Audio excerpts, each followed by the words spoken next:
নমস্কার বন্ধুরা, বাংলার খবরে আপনাদের স্বাগতম।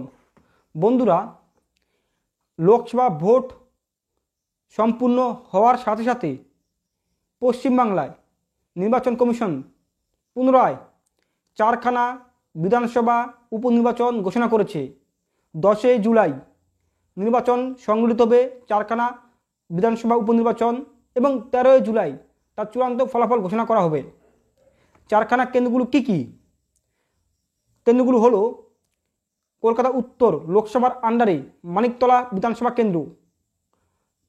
সাধন পাণ্ডে মানিকতলা বিধানসভা কেন্দ্রের এমএলএ ছিলেন এবং মন্ত্রীও ছিলেন রাজ্যের, ক্রেতা ও সুরক্ষা মন্ত্রী। তিনি মারা যাওয়ার পরে সেখানে উপনির্বাচন হবে। আর বাদবাকি যে 3খানা কেন্দ্র, উত্তরবঙ্গের রায়গঞ্জ লোকসভার আন্ডারে রায়গঞ্জ সদর বিধানসভা কেন্দ্র ও রানাঘাট লোকসভা আন্ডারে বা রানাঘাট লোকসভা কেন্দ্রের রানাঘাট দক্ষিণ তপশিলি কেন্দ্র বিধানসভা কেন্দ্র ও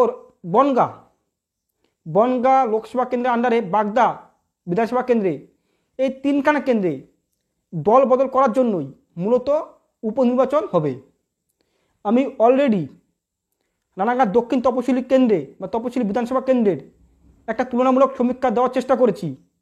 2011 থেকে 2024 সাল পর্যন্ত যে লোকসভা ভোট সংগঠিত হয়েছে, 3খানা লোকসভা ভোট ও 3খানা বিধানসভা ভোটে কে কতটা এগিয়ে আছে বা কোন দল কতটা অ্যাডভান্টেজ আছে, সেই রকমই আমি আজ যেই প্রতিবেদনটি রাখতে চলেছি সেটি হলো বনগাঁ লোকসভা আন্ডারে যে বাগদা বিধানসভা কেন্দ্রে 2011 থেকে 2024 সাল যে 3খানা লোকসভা ভোট ও 3খানা বিধানসভা ভোট সংগঠিত হয়েছে, সেই ভোটগুলো নিরিখে কোন দল টিএমসি, বিজেপি ও অল ইন্ডিয়া ফরওয়ার্ড ব্লক বা অর্থাৎ বাম দল কংগ্রেস কে কতটা শক্ত জায়গায় আছে, এবং যে লোকসভা ভোট সংগঠিত হয়েছে 1 মাসও হয়নি, তার 1 মাসের পরেই যে উপনির্বাচন হচ্ছে বাগদাতে, কোন দল অ্যাডভান্টেজ আছে এবং কার জেতার সম্ভাবনা আছে যদি সুস্থ ও স্বাভাবিক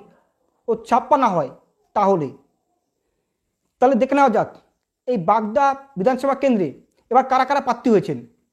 টিএমসির প্রার্থী হয়েছেন মমতা বালা ঠাকুর ও কপিল কৃষ্ণ ঠাকুরের মেয়ে মধুপর্ণা ঠাকুর। ইয়ং মেয়ে, 25 বছর বয়স। ঠাকুর পরিবারের থেকেই প্রার্থী করেছে মাননীয় মুখ্যমন্ত্রী মমতা ব্যানার্জি ও অভিষেক ব্যানার্জি বা বন্দ্যোপাধ্যায়।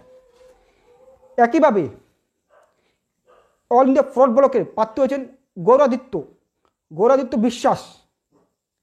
যদিও কংগ্রেস বলেছে এখানে প্রার্থী দেবে, কারণ এখানে অল ইন্ডিয়া ফরওয়ার্ড ব্লক ও অর্থাৎ বাম দল ও কংগ্রেসের মধ্যে কোনো জোট হচ্ছে না। বিজেপি প্রার্থী দিয়েছেন, অর্থাৎ যে দল পশ্চিমবঙ্গে বর্তমানে সেকেন্ড অর্থাৎ বিরোধী দল, সেই বিজেপি প্রার্থী করেছে বিনয় কুমার বিশ্বাসকে। যদিও অলরেডি বিনয় কুমার বিশ্বাসকে নিয়ে বিভিন্ন ক্ষোভ দেখা দিয়েছে, যদিও বিনয় কুমার বিশ্বাস বলছে বহিরাগত প্রার্থী, যদিও মধুপর্ণা ঠাকুরও বহিরাগত প্রার্থী ও গৌরাদিত্য বিশ্বাসও বহিরাগত প্রার্থী। যাই হোক, এই বাগদা বিধানসভা কেন্দ্রে মোট ভোটার 2,67,000 অ্যাবাব 2,67,000 এবং এসসি ভোট আছে এখানে 1,42,000, প্রায় 52 থেকে 53% এসসি ভোট। ও এসটি ভোট আছে প্রায় 13,000 সামথিং। এসটি ভোট প্রায় 4 থেকে 5%। এবং মুসলিম ভোট এখানে আছে 33,000 বেশি, প্রায় 12%। এবং 298টি কেন্দ্র থেকে ভোট গ্রহণ পর্ব চলবে এই বাগদা বিধানসভা কেন্দ্রে। 298টি কেন্দ্র থেকে ভোট গ্রহণ পর্ব চলবে। এবং এই বাগদা লোকসভা কেন্দ্রটি যেই এলাকা নিয়ে বা যেই পঞ্চায়েতগুলো নিয়ে গঠিত, সেই পঞ্চায়েতগুলো কি কি? মূলত বাগদা ব্লক ও বনগাঁ ব্লক। বনগাঁ ব্লকের 3খানা পঞ্চায়েত। 3খানা পঞ্চায়েতগুলো কি কি? ট্যাংরা, সুন্দরপুর ও গারাপোতা। কি কি? গারাপোতা, ট্যাংরা ও সুন্দরপুর পঞ্চায়েত নিয়ে গঠিত বনগাঁ ব্লকের আন্ডারে। এবং বাগদা ব্লকের যে সমস্ত পঞ্চায়েতগুলো আছে, সেই পঞ্চায়েতগুলো কি কি? সমগ্র বাগদা ব্লকের সমগ্র পঞ্চায়েত নিয়ে গঠিত। সেগুলো হলো সিন্দ্রানী, বায়রা, রাংঘাট,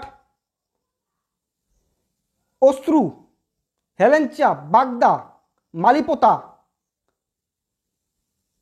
ফনিয়ারা 1 ও ফনিয়ারা 2। কি কি তাহলে কি কি?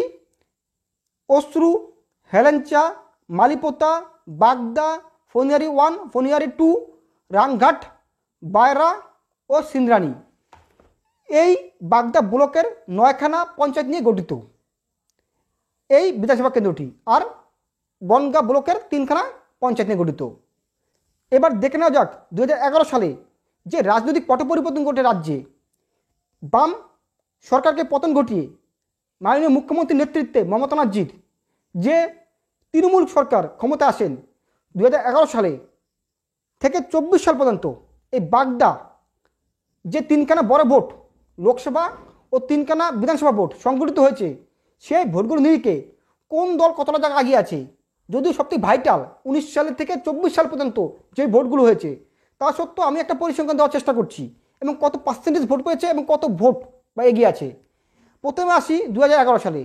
2011 সালে টিএমসির প্রার্থী হয়েছেন উপেন্দ্রনাথ বিশ্বাস বা উপেন বিশ্বাস। সেই উপেন বিশ্বাস যিনি লালু প্রসাদ যাদবকে জেলে খাটিয়েছিলেন।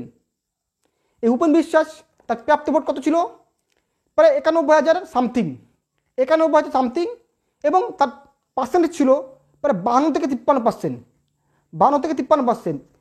এই উপেন বিশ্বাস তার নিকটতম যে বাম প্রার্থী অল ইন্ডিয়া ফরওয়ার্ড ব্লক অর্থাৎ AIFB যিনি প্রার্থী হয়েছেন মৃণালকান্তি শিকদার প্রাপ্ত ভোট 70,000 সামথিং, এবং তিনি ভোট পেয়েছেন 40 থেকে 41%, প্রায় 12% ভোট এবং 20,000 ভোটে পরাজিত করেছিলেন কে?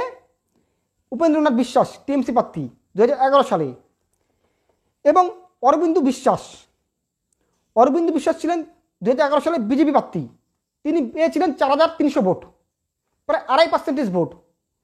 কারণ এই অরবিন্দু বিশ্বাসের কথাটা বললাম কেন, যে বহুজন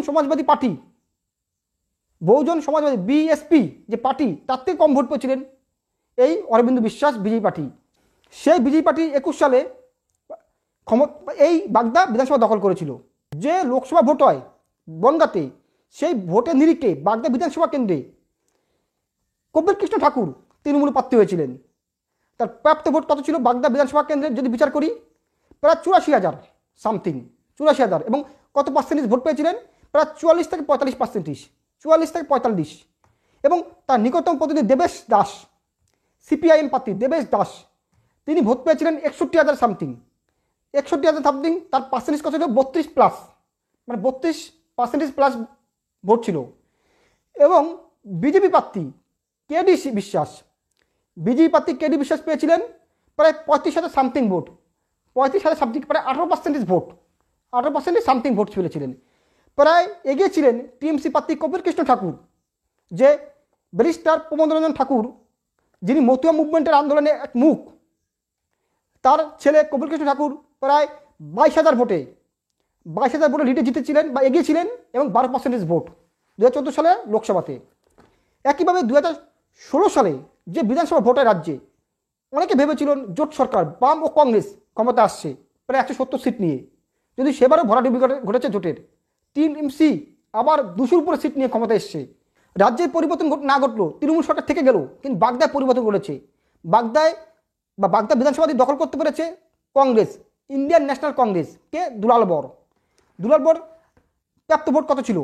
প্রাপ্ত ভোট ছিল 1,02,000 সামথিং, 1,02,000 সামথিং ছিলেন দুলাল বরের ভোট, ন্যাশনাল কংগ্রেসের প্রার্থী 2016 সালে। এবং তিনি প্রায় 49 থেকে 50% ভোট পেয়েছিলেন, 49 থেকে 50%। এবং তার নিকটতম প্রতিদ্বন্দ্বী টিএমসির যিনি পরাজিত হয়েছিলেন, তিনি উপেন্দ্রনাথ বিশ্বাস, যিনি বারে বলছি, তিনি লালু প্রসাদ যাদবকে গ্রেপ্তার করিয়েছিলেন, জেল খাটিয়েছিলেন। একইভাবে রাজ্যের তপশিলি উন্নয়ন যে দপ্তর, তার মন্ত্রীও ছিলেন। এই উপেন্দ্রনাথ বিশ্বাস প্রাপ্ত ভোট কত ছিলেন? প্রায় 89,000 সামথিং, 89,000 সামথিং ভোট ছিলেন উপেন্দ্রনাথ বিশ্বাসের। এই প্রাপ্ত ভোট ছিলেন প্রায় 43 থেকে 44। এবং বিভা মজুমদার, তৎকালীন বিজেপি প্রার্থী বিভা মজুমদার পেয়েছিলেন প্রায় 9,000 ভোট, তার প্রাপ্ত পার্সেন্টেজ 4% ভোট ছিল। প্রায় 12 থেকে 13,000 ভোটে দুলাল বর তার নিকটতম প্রতিদ্বন্দ্বী উপেন্দ্রনাথ বিশ্বাসকে পরাজিত করেছিলেন প্রায় 6% ভোটে। একইভাবে 2019 সাল থেকে 2019 সালে, যে 16 সালের পরে 3 বছর পরে যে ভোট হয়, 2019 সালে থাবা বসিয়েছিলেন বিজেপি। সেই গড় এখনও অব্যাহত রয়েছে, এখনও অটুট রয়েছে বিজেপির এই বাগদা অঞ্চলে বা বাগদা বিধানসভা কেন্দ্রে। দেখা যাক 2019 সালে যে বিজেপি প্রার্থী হয়েছিলেন শান্তনু ঠাকুর, তার প্রাপ্ত ভোট কত বাগদা বিধানসভাতে বনগাঁ লোকসভার আন্ডারে? প্রায় 1,09,000 সামথিং ভোট পেয়েছিলেন। 1,09,000 সামথিং ভোট পেয়েছিলেন শান্তনু ঠাকুর এবং 53% ভোট, 53% ভোট। এবং তার জেঠিমা কপিল কৃষ্ণ ঠাকুরের স্ত্রী মমতাবালা ঠাকুর ভোট পেয়েছিলেন প্রায় 85,000 সামথিং, 85,000 সামথিং ভোট। তার প্রাপ্ত পার্সেন্টেজ কত ছিল? প্রায় 41%। বলা যেতে পারে প্রায় 24,000 ভোটে লিড ছিলেন 2019 সালে বিজেপি এই বাগদা বিধানসভা কেন্দ্রে। 24,000 সামথিং ভোটে লিড ছিলেন, প্রায় 12% ভোট। এবং অলোকেশ দাস, যিনি বাম প্রার্থী বা সিপিআইএমের প্রার্থী ছিলেন, তিনি ভোট পেয়েছিলেন 6 থেকে 7,000 ভোট। তার পার্সেন্টেজ কত ছিল? প্রায় 3 বা 3.5% ভোট। 2021 সালে বাগদা বিধানসভাটি দখল করে কে? বিজেপি প্রার্থী ছিলেন কে? বর্তমানে দলবদলু, যিনি এই বিশ্বজিৎ দাস 2019 সালে লোকসভা ভোটের পরে প্রায় 18টা সিট পাওয়ার পরে বিজেপি ভেবেছিল 21 সালে বিজেপি ক্ষমতা আসছে, তখন যিনি বাংলার চাণক্য নামে পরিচিত, অনেকে মনে করেন, কিন্তু বাংলা খবর থেকে আমি মনে করি না তিনি চাণক্য, তিনি একটা ঠট বা একটা বাটপার লোক। সেই মুকুলের হাত ধরে এই বিশ্বজিৎ দাস টিএমসি থেকে বিজেপিতে আসেন। 21 সালে তাকে প্রার্থী করে বাগদায়, তিনি জেতেনও।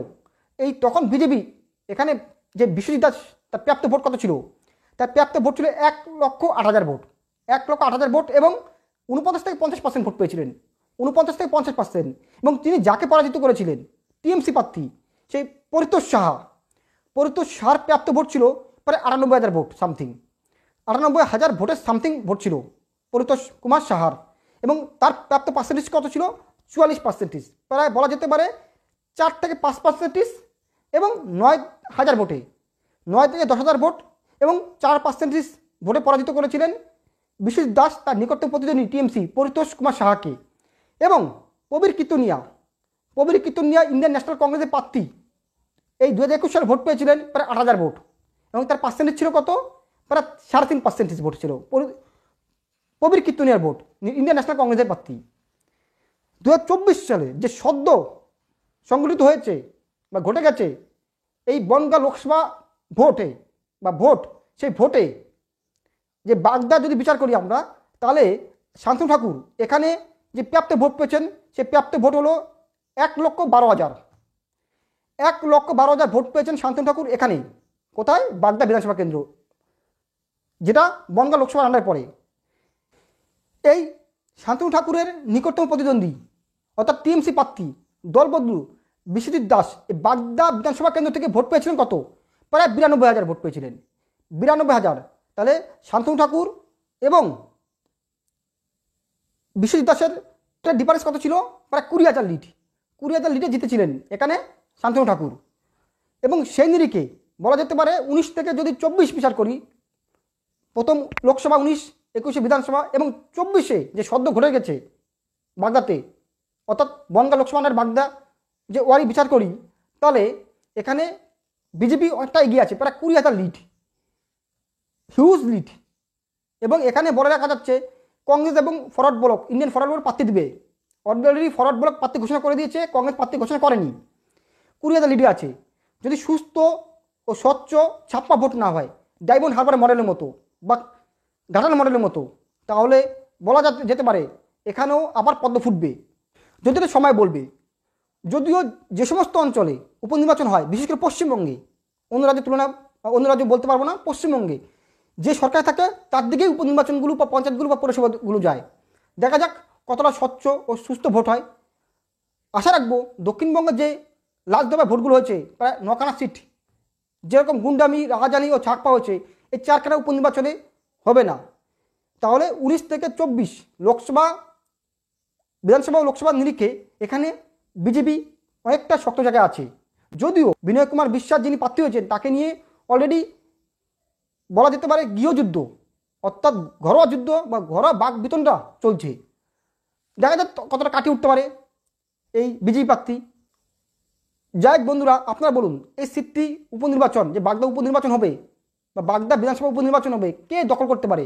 আমি এই যে পর্যালোচনা করলাম 11 থেকে 24 সাল পর্যন্ত, এটা কোনো ভোটারকে প্রভাবিত করার জন্য না, এবং টিএমসিকে হেয় করা, বিজেপিকে বা বিজেপি পক্ষে কথা বলা না। আমি মোটামুটি একটা সমীক্ষা দেওয়ার চেষ্টা করলাম, কে কতটা আগিয়ে ছিল, এখন কতটা আগিয়ে আছে, এবং কতটা লিডে আছে। এর মানে এই না যে আমি বলছি বিজেপি জিততে পারে এবং বিজেপি বা 100% জিতবে, টিএমসি হারবে, এগুলো আমার বড় লক্ষ্য না। আমি একটা তুলনামূলক আলোচনা করলাম, একটা ডাটা দেওয়ার চেষ্টা করলাম। নমস্কার।